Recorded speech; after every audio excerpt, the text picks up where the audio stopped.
wassalatu wassalamu ala Rasulillah Sayyidina wa maulana Muhammad ibn Abdullah wa ala alihi wa sahbihi wa mawalah, amma ba'd.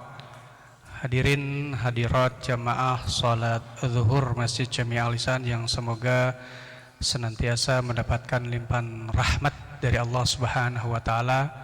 Kembali sejenak kita manfaatkan waktu kita untuk sama-sama mengkaji kitab Nasaihul Ibad, nasihat-nasihat untuk para hamba, karangan Imam Nawawi Al-Bantani Al-Jawi. Pada kesempatan siang hari ini kita akan membahas sebuah makalah bahasan yang bersumber dari sahabat Ali bin Abi Thalib radhiyallahu anhu, wa karrama wajhah. Ada yang menarik terhadap Ali bin Abi Thalib karena ada penambahan karrama wajhah yang artinya Allah muliakan wajahnya. Ketika kita perhatikan penyebutan nama sahabat-sahabat yang lain hanya radhiyallahu an. Contoh Abu Bakar As-Siddiq radhiyallahu an. Kemudian Umar ibnul Khattab radhiyallahu an. Kemudian Utsman ibnu Affan radhiyallahu an. Hanya Ali saja yang selain disematkan radhiyallahu an ada tambahan wa karrama wajhah. Ya, kalau radhiyallahu an semoga Allah meridhoi, sementara wa karrama wajhah Allah muliakan wajahnya. Kenapa hanya Ali saja yang disematkan karramallahu wajhah? Karena setidaknya ada dua alasan. Pertama, Ali adalah satu-satunya sahabat Rasul yang tidak pernah menyembah berhala.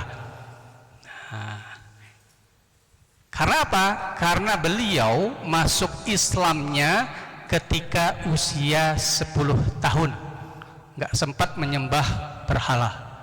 Ya. Ketika Rasul diangkat menjadi Nabi dan Rasul pada hari Senin, hari Selasanya Ali ikrar masuk Islam. Selang cuma 1 hari.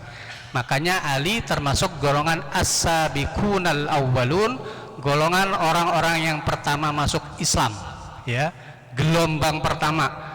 Kalau dari kalangan laki-laki dewasa sahabat Abu Bakar, dari golongan wanita yaitu Khadijah istri Nabi, dan dari golongan anak-anak adalah Ali bin Abi Thalib. Alasan pertama karena Ali tidak pernah menyembah berhala. Yang kedua, Ali ini tidak pernah melihat auratnya sendiri, apalagi aurat orang lain.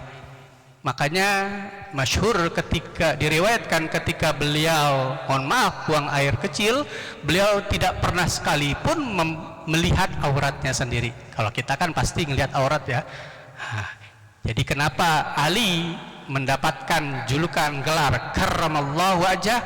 Pertama karena enggak pernah menyembah berhala, kedua beliau tidak pernah melihat auratnya dirinya sendiri apalagi aurat orang lain.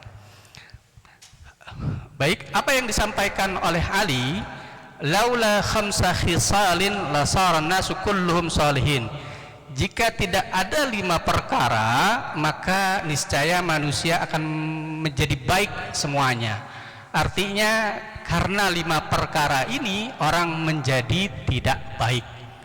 Nah, apa saja kelima hal tersebut? Otomatis ini kita harus hindari ya.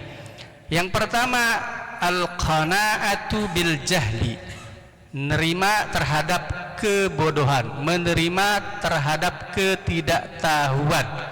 Ini berbahaya. Sudah tahu dia tidak tahu dan tidak berusaha mencari tahu, apalagi berkaitan dengan masalah agama, masalah akhirat ya. Sudah mengerti bahwa dia tidak bisa baca Al-Quran, tapi dia tidak mau mengaji Al-Quran. Sudah tahu dia tidak tahu caranya wudhu, caranya sholat, caranya tayamum dan lain sebagainya, dan dia tidak mau mengaji, mencari tahu bagaimana cara wudhu yang benar, sholat yang benar dan lain sebagainya. Ini yang pertama yang membuat orang tidak baik, berdiam diri terhadap ketidaktahuan ya, khususnya mengenai agama. Karena Rasul sendiri memerintahkan kepada kita yang namanya menuntut ilmu, mencari ilmu, utlubul ilm minal mahdi ilal lahdi, long life education. Yang namanya nuntut ilmu itu dari mulai dilahirkan sampai menjelang mati. Ya, nggak ada alasan nggak mau ngaji karena udah ketuaan, ya, udah sering lupa, atau mungkin sibuk, nggak ada waktu, nggak ada alasan, gitu kan. Ya, jadi yang pertama, kenapa orang menjadi tidak baik? Berdiam diri terhadap ketidaktahuannya, khususnya mengenai agama.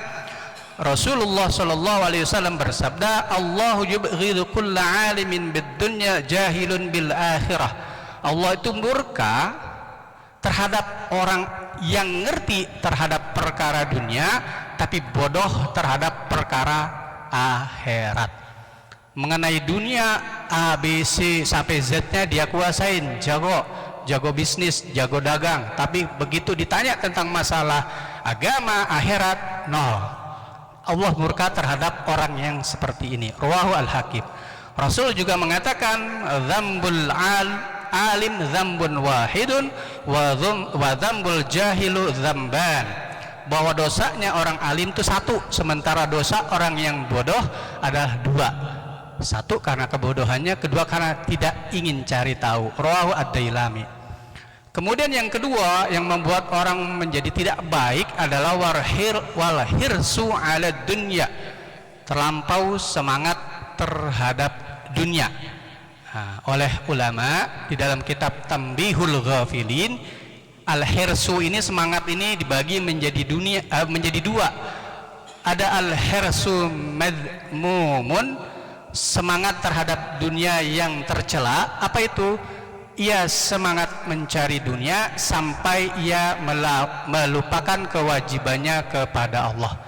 Sibuk mencari nafkah, lupa sholat zuhur, lupa sholat asar, dan lain sebagainya.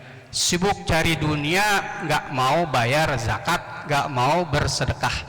Ini semangat yang mazmum, tercela, ya, sehingga sampai meninggalkan akhirat, kewajiban terhadap agama. Ada yang ghairu mazmum, semangat mencari dunia, dia kerja, berdagang, ya, bisnis dan pekerjaan yang lainnya, ngantor, mungkin menjadi driver dan lain sebagainya, tapi dia tidak melupakan kewajibannya ia kepada Allah. Dia tetap sholat, dia tetap silaturahmi, dia tetap bayar zakat, sedekah dan lain sebagainya. Ini ghairu madhum, semangat yang tidak tercela. Kalau kita lihat sahabat juga bekerja, ya, ada yang kaya di antara sahabat Nabi Muhammad SAW. Berkaitan dengan semangat terhadap dunia yang tercela, Rasul mengatakan, az-zuhdu fid dunya yurihul qalb wal badan. Zuhud itu lawan daripada terlalu semangat kepada dunia. Zuhud itu menjaga jarak terhadap dunia. Kita menguasai dunia, kita perbudak dunia, bukan justru kita diperbudak dunia, itu zuhud. Zuhud terhadap dunia yurihul qalb wal badan, menenangkan hati dan juga badan kita. Enjoy kita hidupnya. Sebaliknya, warughbatu fiha tut'aibul qalba wal badan. Ketika kita terlampau terobsesi terhadap dunia, semangat banget terhadap dunia, ya, siang malam pergi gelap pulang gelap gitu, ya, cari dunia, akibatnya apa? Meletihkan hati dan juga badan kita. Ya memang, ya, ketika dunia terus dikejar, ya, nggak akan ada habisnya. Yang ada kita stres, capek hati, capek pikiran, dan juga capek fisik. Malah ada juga yang sakit, ya, gara-gara ngejar dunia. Rasulullah Shallallahu Alaihi Wasallam juga bersabda, ni'matud darud dunya liman tazawwada minha di akhiratihi. Sebaik-baik dunia adalah ia pergunakan untuk mencari bekal untuk kehidupannya di akhirat. Ad-dunya mazra'atul akhirah. Dunia tempat menanam kebaikan, di mana pastinya kita akan tuai panen kelak di akhirat. Wa bi'satud darud dunya liman saddathu an akhiratihi wa qasurat bihi an ridha rabbih.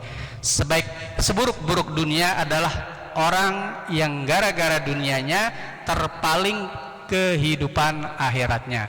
Karena ngejar dunia lupa akan kewajiban-kewajiban agama dan ia jauh dari ridho Allah Subhanahu wa taala. Rawahu Al-Hakim.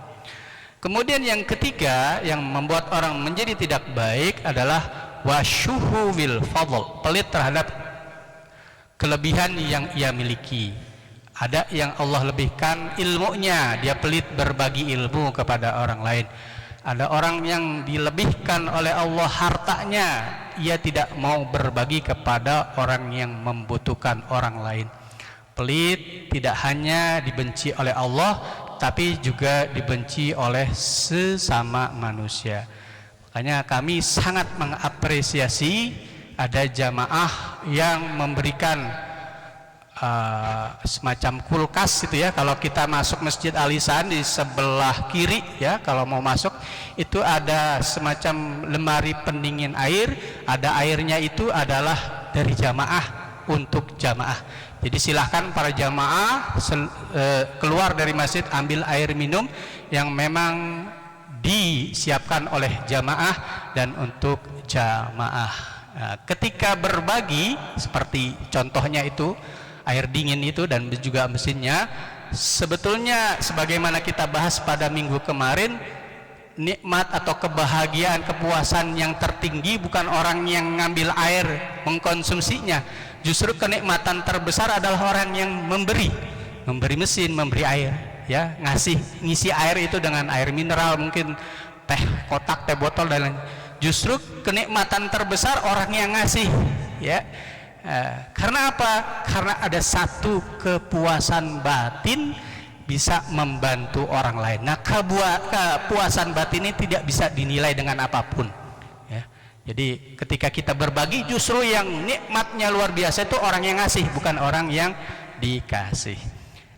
Kemudian yang keempat yang membuat orang tidak baik adalah warriya'u fil amal, pamer terhadap amal ya, ingin dilihat oleh orang lain, ingin dipuji-puji oleh orang lain.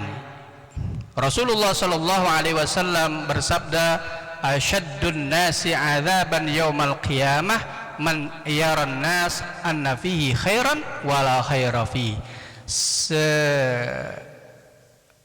Sepahit-pahitnya atau sedahsyat-dahsyatnya azab bagi orang nanti di akhirat adalah orang yang memperlihatkan kepada orang lain bahwa dirinya baik padahal tidak ada kebaikan pada orang tersebut.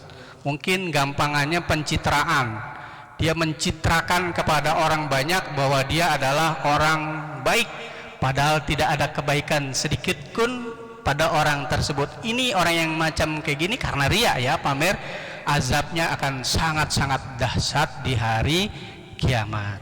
Makanya kita harus hati-hati terhadap amal yang kita lakukan. Guru kami ya, Al-Maghfurullah Kiai Haji Ali Maksum Krapyak Yogyakarta senantiasa menasihati santri-santrinya ketika ingin melaksanakan sesuatu kebaikan, pesannya adalah ditoto niate, ditata niatnya ya, pasang niatnya yang hati-hati, yang benar. Karena ketika salah niat maka hasilnya pun akan di luar yang kita inginkan. Innamal a'malu binniyat ya. Jadi ketika seseorang riya, pamer terhadap apa yang ia lakukan, itu menjadikan ia menjadi tidak baik. Amal-amal yang ia lakukan pun tidak ada nilainya di sisi Allah Subhanahu wa taala. Mungkin dia mendapatkan pujian dari orang lain. Apalagi saat ini zamannya media sosial, apa saja diposting di Instagram, di Facebook, di media-media sosial yang lainnya. Di hadapan orang banyak dia dipuji-puji, tapi ketika ia pamer, nilainya di sisi Allah nol ya. Maka kita harus hati-hati terhadap apa yang kita lakukan, amal-amal kebaikan yang kita lakukan. Kemudian juga Rasul mengatakan, innallaha harramal jannata ala kulli mura'in. Allah mengharamkan surga untuk orang-orang yang senantiasa riya, pamer terhadap amal-amal kebaikannya. Rawahu Abu Naim. Dan yang kelima yang membuat orang tidak baik adalah wal i'jabu birra'yi, dia ujub, takjub, merasa paling hebat terhadap pendapatnya sendiri. Ini juga berbahaya. Karena apa? Ketika seseorang menganggap dirinya yang paling benar, dia menafikan, menolak pendapat orang lain. Dirinya paling benar, ya, yang lain salah. Ini berbahaya, ya. Karena ketika seseorang ujub, diteruskan ujubnya, ya, merasa paling hebat, paling benar, yang pada akhirnya akan muncul kesombongan. Inilah 5 hal yang membuat orang tidak baik, yang harus kita hindari jauh-jauh. Demikian, wallahul muwaffiq ila aqwamit thoriq. Assalamualaikum warahmatullahi wabarakatuh.